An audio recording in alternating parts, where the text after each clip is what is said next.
Monsieur le Président, hier, le ministre des Transports a vivement condamné un fonctionnaire et réclamé des sanctions pour avoir organisé et participé à une manifestation pacifique de 500 juristes contre la loi 78.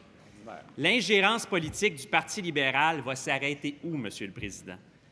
Hier, le ministre a dépassé les bornes. Si je comprends bien, la loi 78, c'était juste une première étape pour votre gouvernement. La volonté du Parti libéral, c'est de faire taire tout le monde au Québec. Mais il y a une valeur fondamentale au Québec, ça s'appelle la liberté d'expression.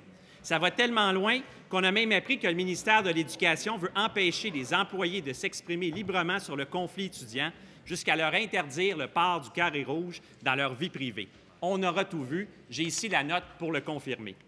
Est-ce que votre objectif, au fond, c'est de transformer l'État québécois en un conseil général du Parti libéral où tout le monde se tait?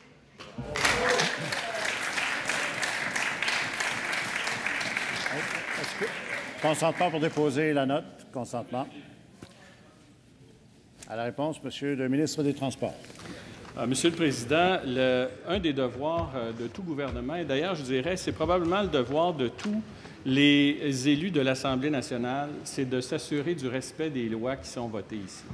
Ça, c'est un principe qui est fondamental en démocratie, qui dépasse largement, en fait, qui devrait largement dépasser la politique partisane telle que nous suggère le préambule du député de Gouin. Ce que j'ai rappelé hier, Monsieur le Président, essentiellement, c'était deux devoirs qui s'inscrivent dans la loi sur la fonction publique aux articles 10 et 11 de cette loi et qui s'appliquent à tous les fonctionnaires de l'État, lesquels ont une obligation d'abord de loyauté envers non seulement le gouvernement, mais envers l'État, qui est leur employeur, et deuxièmement, une obligation de réserve dans la manifestation de leur opinion.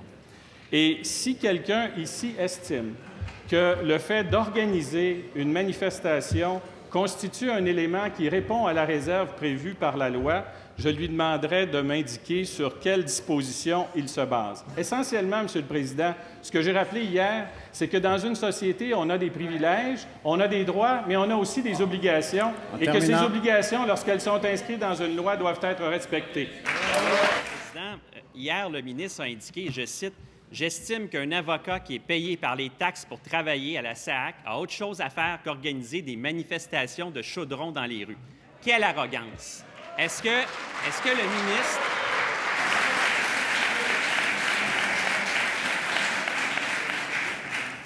La parole est au député de Gouin. Monsieur le député de Gouin. Est-ce que le ministre peut nous dire s'il estime normal qu'un fonctionnaire du ministère de l'Éducation payé par les contribuables peut recevoir une commande pour préparer des fiches pour le candidat libéral dans Argenteuil, tout en lui interdisant de porter le carré rouge à la maison?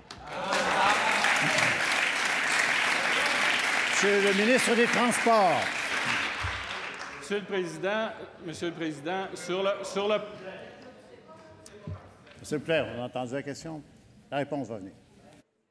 Monsieur le Président, sur le port du carré rouge, la personne la plus exemplaire au Québec, c'est la chef de l'opposition. Malheureusement, son leadership ne lui permet pas de l'étendre aux députés de Richelieu, c'est ce que j'ai cru comprendre. Le port du carré rouge, c'est une manifestation qui est évidente d'une opinion, Monsieur le Président. Ce que j'ai dit hier et ce que je rappelle encore aujourd'hui, c'est que dans une société, on a des droits, mais on a aussi des obligations.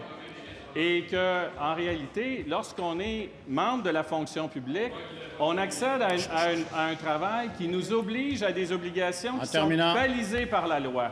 Et lorsqu'on franchit ces balises, on s'expose à des sanctions.